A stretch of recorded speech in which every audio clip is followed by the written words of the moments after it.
So, good morning, labadiena, dzień dobry.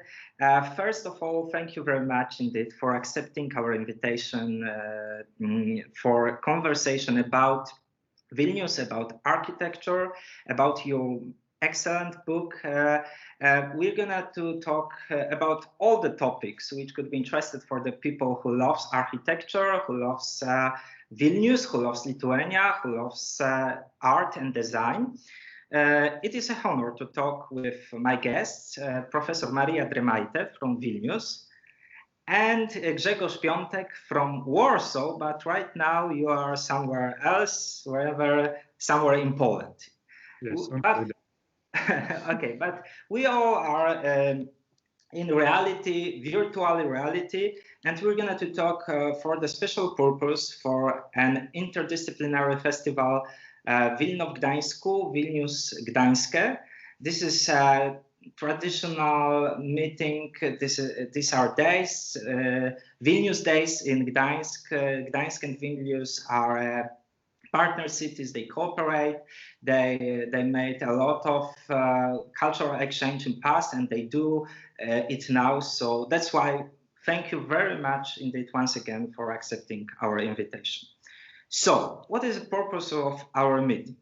The purpose is just one, but excellent. This wonderful book, Wilno XX-XXI wiek, Przewodnik architektoniczny, Vilnius 20th, 21st century architectural guide. I don't know how to say it in Lithuania. Sorry, maybe you will, Maria, tell us later. Okay. This book is published in a wonderful way with wonderful design, but at first with wonderful narrative inside. Everyone who's interested about Vilnius, for sure will find something interesting for his or her purpose. But I do also like add, before we're going to talk about this book, about another book, Wilno XX-XXI wiek, Przewodnik architektoniczny, Kaunas 20th, 21st century architectural guide. Many of our subscribers maybe, but many of people who are listening us right now and watching us probably doesn't know a lot about Kaunas. They just know a lot about the Vilnius, about the old Vilnius, about the old traditional view on Vilnius and so on in Lithuania. But if you want to discover a very, very modern Lithuania, this is my recommendation. Choose Kaunas also, and don't forget about Kaunas. Go to Kaunas. This tie is from Kaunas, as I said before, so you can find several interesting things in Kaunas also. But today, of course, Vilnius. And Maria and Grzegorz, you are editors of these two wonderful books. Grzegorz is commissioning editor of these books. Maria is also not only editor, but also an author of some texts and some comments in these books. So I would like to ask you about everything, what is connected with these books. But what will be first my question to you will be maybe strange, maybe not. I find something like that. These are old postcards from Vilnius, okay? So like this, maybe it's even from the Soviet times. So, what do we have here? Auschra Wartaj, University, St. Own Church, of course, we can find also, even St. Raphael Church and so on. Many wonderful old buildings from Vilnius, and only a few, the buildings from the Soviet time, and that's it. So my first question is, if the Vilnius is connected by many people, many persons with Baroque, with neoclassicism, with so wonderful, places when the heart goes just directly from Polish heart and from Lithuanian heart to them. Why did you choose modernism, socialist, postmodernist, and someone could ask a strange buildings, not so obviously wonderful. So how did you find the idea of this architectural guide? Maria, maybe first. Okay. Okay, I will tell a short story. And this story connects both books, both Vilnius and Kaunas architectural guides, because Vilnius Guide was started, the first edition of Vilnius Guide showed up 15 years ago, in 2005. And in fact, it was initiated by several architects who, working with this legacy of the 20th century architecture, couldn't find any information. And what is interesting about the Vilnius Guide, that it was the first collection of and overview of the 20th century architecture, which was not pretty well researched academically yet. Okay. So let me just interrupt you. This is the third edition, as I'm well informed. So you change some objects in each edition also. Yeah, because this guide, when it was released, it raised a very huge interest from very different people, not only from architects, but also from citizens, because it was the first comprehensive, more or less, although it is an overview, informational place where people could find knowledge and information about the 20th century architecture. And it inspired academic research. During these 15 years, we have plenty of very well-written books with a lot of illustrations about the 20th century architecture. Similar story was about Kaunas, because when people said, wait, we are proud about Kaunas modernism, but there is no any book where you can find all information about these buildings, how they started, residential and public, and all the ministries, all museums. So again, in 2010, when Kaunas Guide was started to be compiled, and when it was released, again, it was the first collection of modernist architecture of the 20th century in one place. And it inspired, again, academic research. So now we have a lot of books and papers and research about Kaunas modernism. But these two architectural guides served actually as initiators, as inspirators of research of the 20th century architecture. Okay, so you've been a kind of pioneers, and there have been many people who've been the pioneers, because this book is created by many authors. Grzegorz, how many authors worked on this book, and how did you organize this work? How was the work with this idea? Well, first of all, there was the Lithuanian edition first. There are, I think, let me refresh my memory, I think there are 14 names in the colophon of this book, so a lot of contributors. And when we got the idea to publish the Polish version, the Lithuanian version was already out there. It had this. Kamil Pesela, who is a wonderful translator, he translated to these books. Yes, there was also the English edition, as far as I know, and the German. Yes, so Polish edition is the third foreign language edition, and I found it very important for it to come out in Polish. It started by accidents, really, because I met you, I met Maria Dremaite and Ula Ambrashaite, who was involved, who was in publishing both books by Lapas Publishers in Vilnius. And sorry, wait a second, Grzegorz. Tell me the truth. So you're not related to the Vilnius? No, not at all. You are the first guest on our festival who is not related to the Vilnius. That's amazing. I don't have an emotional family connection, to Kresy. It's really professional. I have a fresh view on this. You are not involved from inside. You just look, okay, this is a good artistic, interesting scientist project. I'm involved. It's a purely professional interest and a private curiosity. First of all, I think it's very important that we rebuild some connections, cultural connections within Eastern Europe. I mean, because in the Eastern Bloc times, the Soviet time, There were a lot of official connections and academic connections, cultural connections, which were very easily disrupted after '89. And I think it's important to rebuild them, not just out of nostalgia, but to better understand each other and to better understand us, ourselves. If you have cities like Vilnius and Warsaw that had a very strong cultural connection for centuries, and Gdańsk maybe that didn't happen past. You're learning to yourself better, to understand yourself better. And secondly, when I first came to Vilnius, it was in 2000, but that was my, my last time before I came as an, architect, as a publisher. It really amazed me how rich this city is architecturally.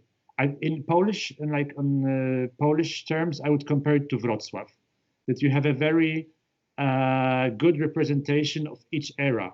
That you have the... From this point of view, because many people compare Vilnius to Krakow more.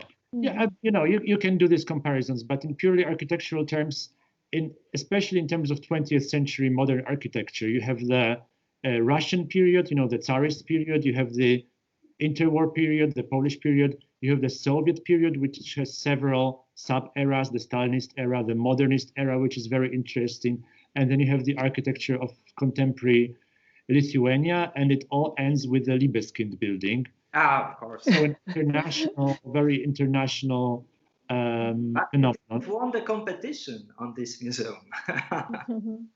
So Maria is, I'm sure Maria knows the story better, but you have like, every 1 or 2 decades, you have a turn in terms of style or the way buildings are commissioned and built. So it's a very interesting, rich story, very representative of the whole Central European region. All right, thank you very much. So let me comment your view in this way. First of all, the idea of our festival is to live nostalgia too. We would like to open for the future, for the next generation, to share our cultures, of course, to remember about the history, which is important, especially for many Gdańsk inhabitants who have roots in Lithuania, in Vilnius, and so on. But it couldn't be the most important thing, because with that, we are not doing nothing interesting, in my personal view. Like if we just give the history to the historian and so on, it will be good. But leave the nostalgia and just try to build something new, which will be fruitful and which bring us a lot of wonderful, I don't know, transgressions between our cultures. So that's first of all, and that's very important. The second thing is, you compare the Vilnius to the Wrocław or to Krakow. Let me compare Vilnius to Gdańsk. And I would like to Maria about that, because my compare will be a kind of strange, because I would like to say that what is common with Vilnius and with Gdańsk is also, we can call it multiculturalism. For multiculturalism, we can go directly to the diversity. And our album, your album and your architectural guide is based on diversity, because you just have a 4-part, first part before the First World War, then after the First World War, the Polish time in Vilnius or something like that. Then you have a Soviet time, Soviet occupation, and after you have the time after independence. But then you divided also this periodical division into the 3 next division, like modernist, socialist, and postmodernist. In Gdańsk, we don't have such many diversity, but that's what I would like to say, that in Gdańsk and in Vilnius, you can just think about the city like, okay, we have Old Town in Vilnius, you have Główne Miasto and Stare Miasto in Gdańsk, and everyone knows only that. But these cities are more diverse than we can even expect it. So Maria, my question to you is, would you be so kind to tell me about the architectural and cultural diversity of Vilnius? Well, you have already mentioned these 4 periods, and for in fact in the 20th century there is some maybe do you see you good in the camera, because like when you're starting to talk my camera stopped. I can only hear you. Wait a second. I can see Maria. Yeah. Okay on my end. For me is everything fine. I see you and I hear you. Okay, so let's try do it. At least you will be like, oh, now I can. Now see. it's okay. Okay. Good. Well, in fact, we have counted that there were 9 different regimes during the 20th century in Vilnius. But also this diversity of and multiculturality of Vilnius had to be reflected. For example, I think when the first edition of the architectural guide was released, it was also the first overview of what has been built during the Polish period, this interwar modernism in Vilnius. Because people were usually, when they were talking about functionalism and all these modern movement ideas, usually reference was given to Kaunas. But it was very little known about this interwar architecture and this period in Vilnius. Who designed, how the ideas came, how the public buildings were designed during the SARP competitions, and how Jerzy Soltan came to, he didn't come, but he designed in Vilnius. Early designs by Żurawski, etc. So how these famous Polish modernists gave designs for Vilnius buildings. Also, people very little knew about how residential architecture, how modernist villas were built, who were the residents, and how. So we had an approach, not only architectural history from the position of art history and theory. No, we had the position of cultural history. We wanted to see what buildings tell us about the societies of different periods. You wrote in the book, you wrote about the connection between the buildings and people, and which is the most important.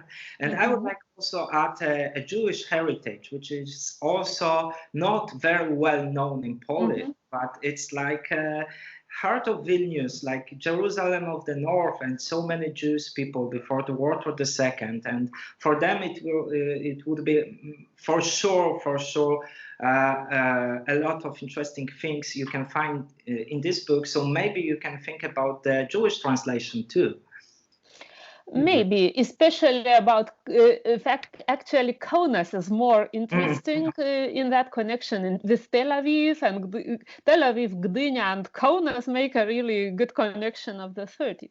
Gdynia is not so far from Gdańsk. So yeah. But I would like to continue a little bit about this diversity or multiculturality. What we really did for the first time, and how we broke this Soviet art historian canon, was that we gave names to buildings, and we gave back the names of the owners to the buildings. Because you can understand that in these state socialist countries, the second half of the 20th century, when the private property was diminished and all the property was expropriated or nationalized, in cultural histories and in architectural histories, these ownership matters were erased.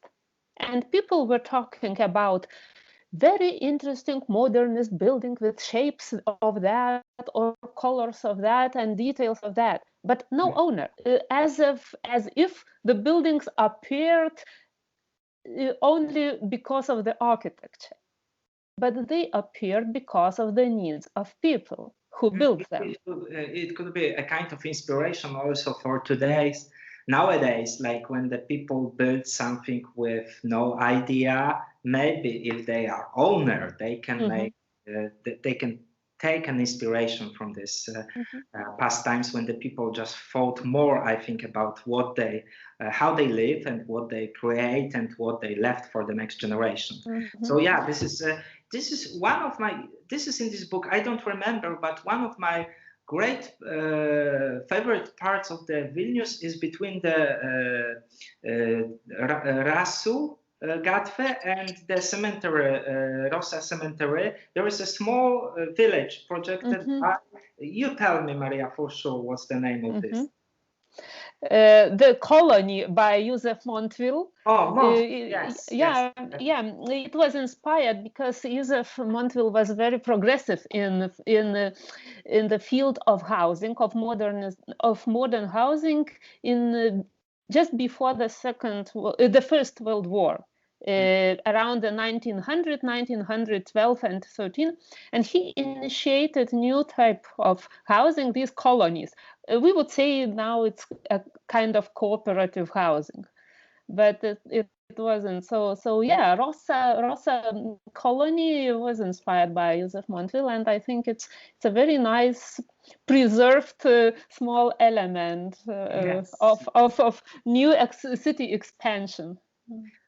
All right, so let me ask now Grzegorz, because you said you've been first time in Vilnius many years ago, but I'm quite sure that you came to Vilnius several times after, maybe, I don't know. But what is your favorite place in Vilnius? If you have to choose, I know it's a strange question, but this is a question for the people who are just like, now they thinking about, okay, let's see directly what we're talking about. So what is your favorite place in Vilnius, if you have one? My favorite, like the building that I remember the best from my first visit was the sports hall. Ah, okay. Always on the cover, by the way. This building is close to the Neris, as I... Yeah, the sports arena. And it actually reminds you a lot of Hala Oliwia in Gdańsk, doesn't it? I live very close to Hala Oliwia. I will not show you that because not to lose connection, but I have very straight view of Oliwia. You really like it? Yeah, so it's an example, and I love this amazing, there's this amazing decoration in the lobby. And I think we even managed to sneak inside this building, which is now closed, I think. It's permanently closed now. And on my recent trips, I really liked, and I think, it's actually Maria's field.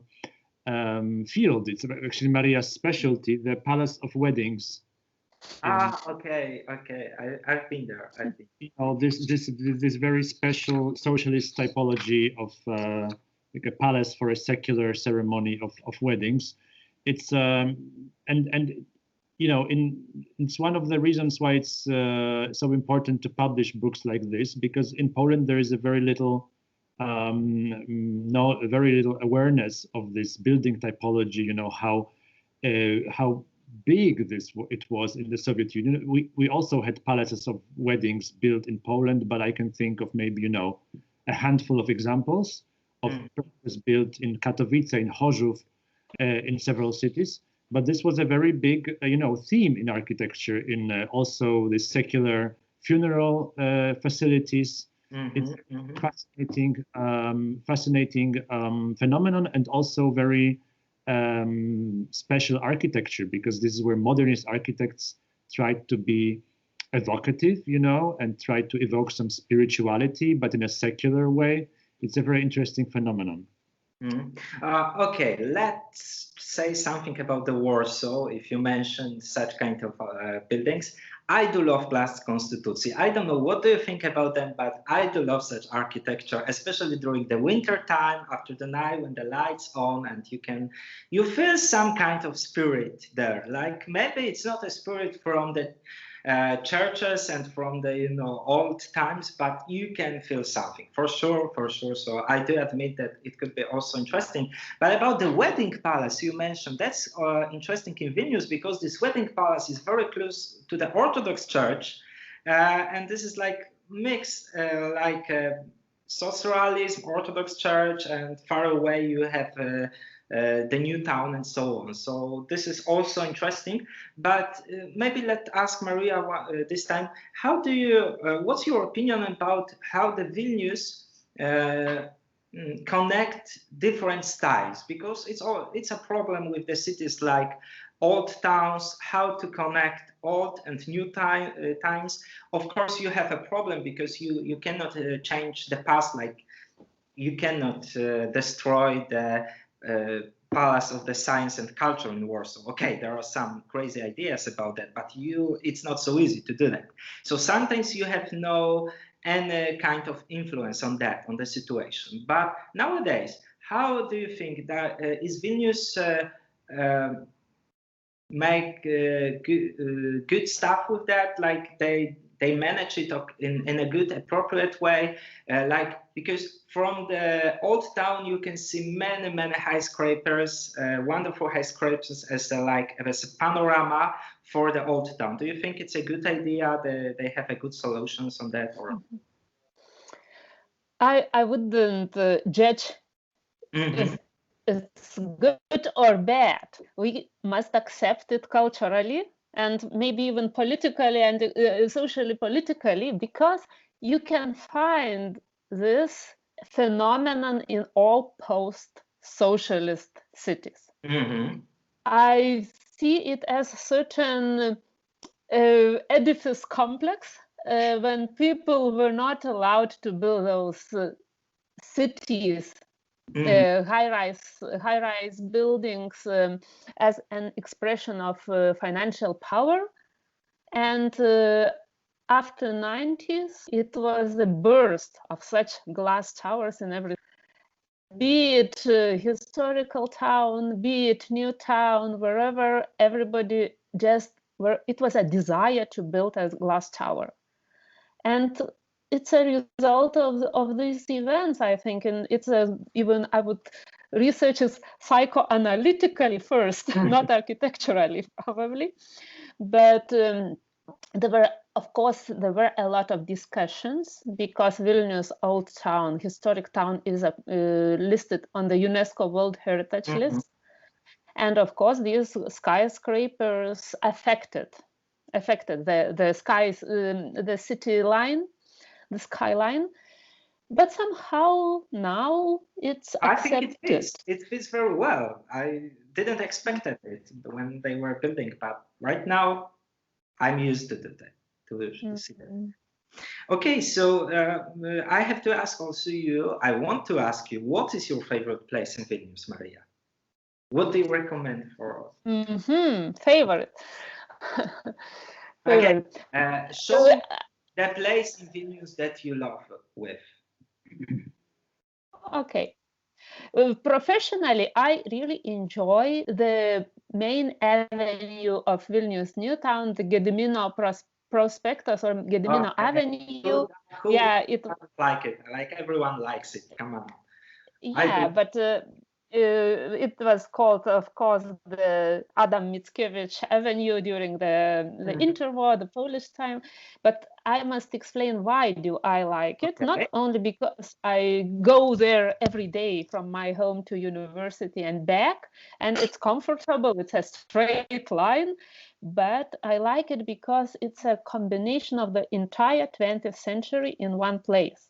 That all infill, because you have a house from the very end of the 19th century, the historicist house from Russian Empire. Then next to it you have the, for example, PKO building from the Polish times. Then next to it you have the socialist realism, and then you have the, for example, Communist Party headquarters designed in a very modernist way. The best designers were involved. And then you have again the new architecture, contemporary architecture. So it's a history of 20th century architecture concentrated in one place, and it fits.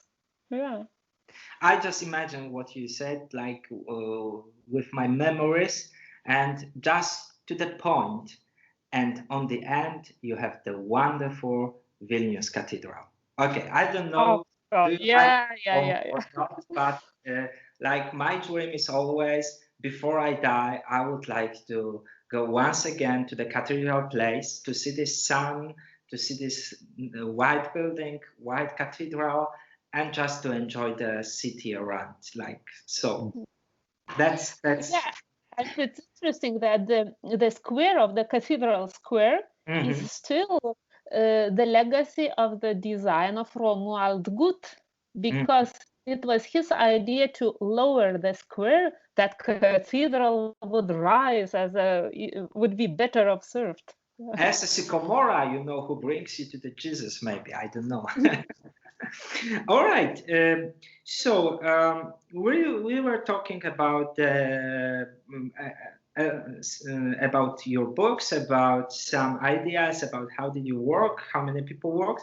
But I would like also to ask about more general topic, like I mentioned about it. So maybe first let me ask Grzegorz, what architecture tells us about the city and its inhabitants? You know, like, tell me, because I don't know. I really don't know. I'm an amateur. I'm not involved in architecture. I just write poetry books, and I'm a simple lawyer. So explain me, what can we teach about the city, about the people from the architecture?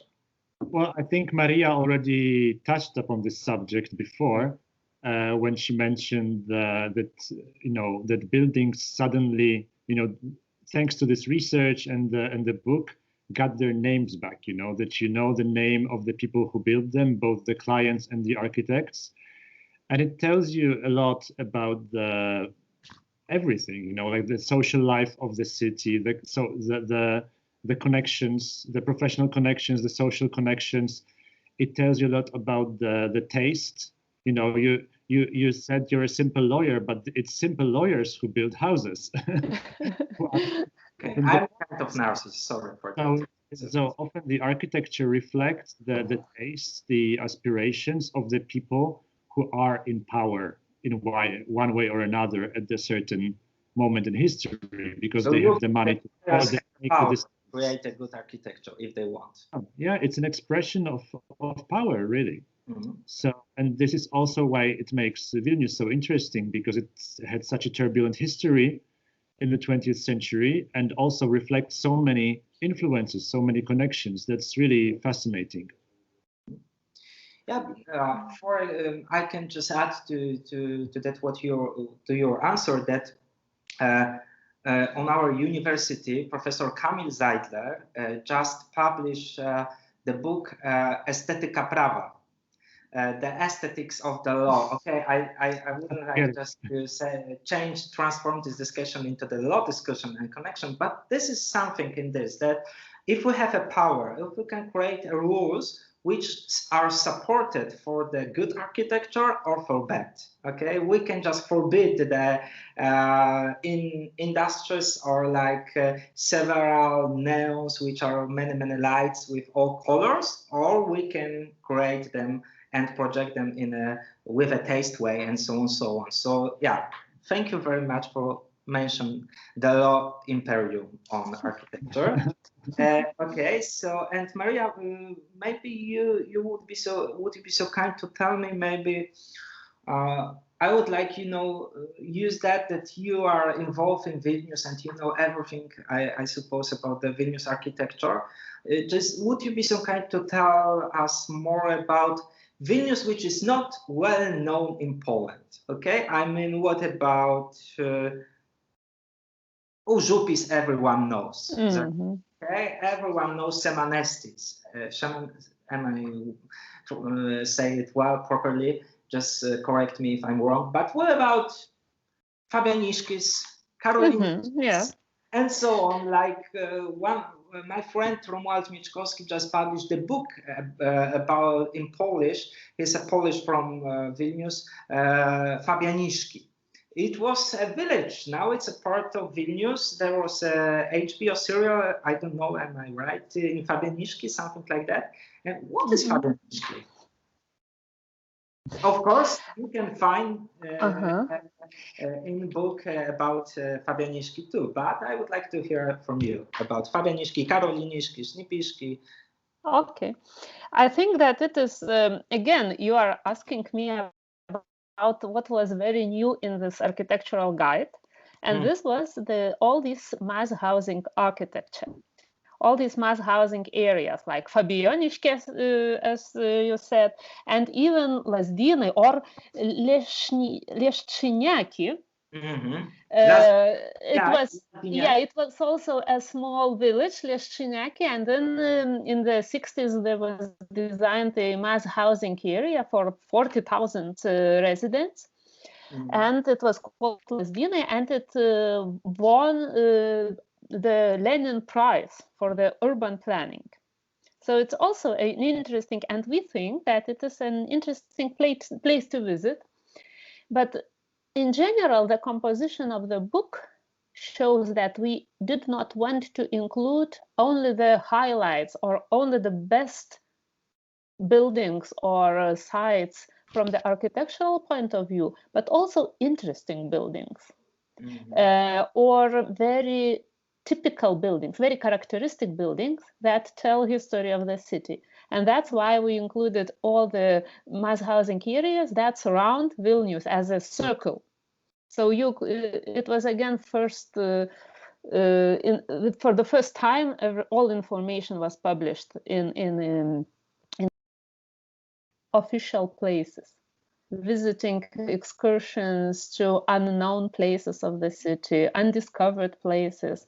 And these architectural guides also help them to find at least initial information about those places. And if I can add something, I think that with the mass housing, it's also, we have the same phenomenon in Poland, that people are getting interested in them. I think it has a very powerful emotional reason, because a lot of us were raised in this type of areas. Millions of people were raised in this mass housing, and for a certain time, they were treated as something not interesting, like non-architect. Something engineering, not architecture. In fact, it's a space that shaped us. So if we take interest in it, if we understand it, and if we get deeper, because they were often had very interesting ideas behind them, we understand how we were, what space we were raised in, what shaped us. It speaks to us. I do agree. I can add that, for example, in Gdańsk, we had a few years ago, we started an idea like to make a trip by her story in shipyard, not by just his story, but Solidarity so very well known. And at the beginning, just people ask, what are you looking for? Like, what's your idea? What could be interesting? But it was the same story or the same place, but totally different values and totally different and much deeper information, and much more truly because of that. And also a lot of places like Zaspa or Przymorze or like socialist areas in Gdańsk also, from social, maybe not socialist, but from communist time. Now the people find this place interesting because of the idea, how it was created, why, and what we know after. Prima facie, we see, oh, that's nothing interesting. But when we go deeper and deeper, oh, wow, that's great too. We never thought about these places in that way before. So yeah, so that's totally true. All right, let me ask you the final question, maybe, and after that, I would like to give you some time to sum up. But my final question will be: have you ever been in Gdańsk? And what's your favorite place in Gdańsk? And what's your first connection with the most wonderful city in the Baltic area? Okay, beside the Vilnius, of course, beside the Vilnius, because Vilnius is somehow in the Baltic area. I think Grzegorz would argue with you because he has just written a book about the most beautiful city in the world, about the Warsaw. Yeah, of course, I'm ironically commented. So do I. It's a kind of provocation. You know, lawyers like to provoke people. Yeah. Unfortunately, I wasn't in Gdańsk, only in Gdynia, and I was supposed to come for this September Vilnius Days in Gdańsk, and I was anticipating it very much. But I hope for the next time, if we prepare exhibition about Vilnius for the Gdańsk, so I will have the chance to see it. All right, so my promise is, if you come, I will show you all unexpected places in Gdańsk. Like no Stare Miasto and Główne Miasto, but Dolne Miasto, Wrzeszcz, Oliwa, Stocznia, even Wyspa Sobieszewska, like many not very touristic places, and I hope you will enjoy. Okay, what about Grzegorz? Well, I practically lived in Gdańsk for 3 years. So, I mean, partly in Warsaw, partly in Gdańsk. And so I got to know the city pretty well. And I must admit that for years, I knew Gdynia better because it's, you know, I've always been interested in modernist architecture. So, you know, by default, you're more interested in Gdynia. But what I like about Gdańsk the most, it's hard to. My favorite neighborhood, I think, if I were able to pick a neighborhood to live in, would be Oliwa. But in purely architectural terms, I love the. I think Zieleniak is my favorite. Modern building, yeah. I love the structure, you know, this cantilever. We have a huge impression with Zieleniak because we forbidden all kind of reklama, all banners and so on. So good idea. You can finally see it. But I really like. It's a very daring structure. I mean, this cantilevered floors. It's quite spectacular, and I'm very glad that it's not covered with advertising anymore because you can finally appreciate it. Oh, and this is also the unique place because it's Zieleniak. Close to the Zieleniak, you have the first grammar school by Nikolai Copernicus, which is my grammar school, Pierwsze Liceum Ogólnokształcące, which was the school of our President Paweł Adamowicz. This is also a school of Donald Tusk and so on. But close to this school and close to the Zieleniak, it's of course the Solidarity Square and the Shipyard and European Solidarity Center. So you mentioned about the center in the center, but not a center like from the historical far away, but from the 80s and like the heart of the city nowadays, because the solidarity is growing there. All right, so maybe I just would like to recommend once again this book. There is more than 246 objects recorded in this book, as I mentioned. There's plenty of them. Also, I do like a lot in this book that you write truly. How was it? For example, the reconstruction of the castle of the Lithuanian dukes close to the cathedral. You write truly. You don't even know how it was in the past about the controversial with this project and so on, but he was realized. So you don't miss I would say that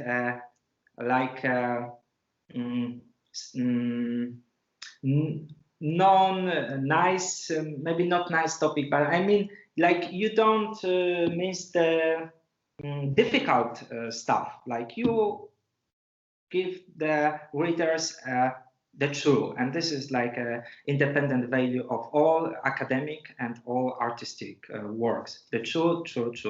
What is true? Who knows? But we're gonna to seek it, and for sure you can find more truly Vilnius if you're gonna read this architectural guide, Vilnius 20th and 21st century. So, last but not least, I would like just ask you to say best regards to the Gdańsk from the place you are, and some comments. What are your wishes? What would you expect? What maybe do you have some other dreams which can be true about Gdańsk and Vilnius and architecture? The exhibition? Maybe the exhibition for the future. And of course, just I would like to wish the continuation of this festival, Vilnius w Gdańsku, Vilnius Gdańsk, and we will definitely be ready to enrich it with architectural histories. Okay, thank you very much, and I hope we're going to do that, because you cannot imagine more important bringing the city to the city than bringing the architecture. Okay, the city is based on the architecture. All right, what about Grzegorz? Well, I would like to, say, because I didn't have the occasion yet today, I didn't have the opportunity to say how amazed I am by the work that you did with this book in Vilnius, with the original book. Because what we did here in the Polish edition was, this is the original edition. Can you show us closer, Maria? Wow. All right. The original edition, and it's. I would like to have this Lithuanian version. I have to. Okay. I will send some. I would like to, it's important to give you, first of all the authors, the editors, the photographers, the credit for this pioneering work. It was a pleasure to work on it and to edit the Polish version, but it's, it's nothing compared to the pioneering work that you did. As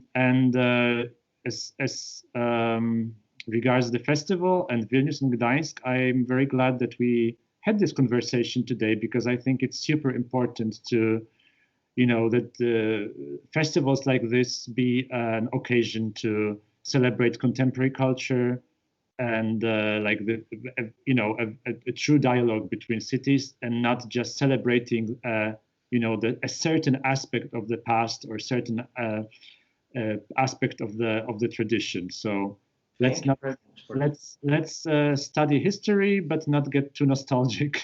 Exactly. We're gonna do.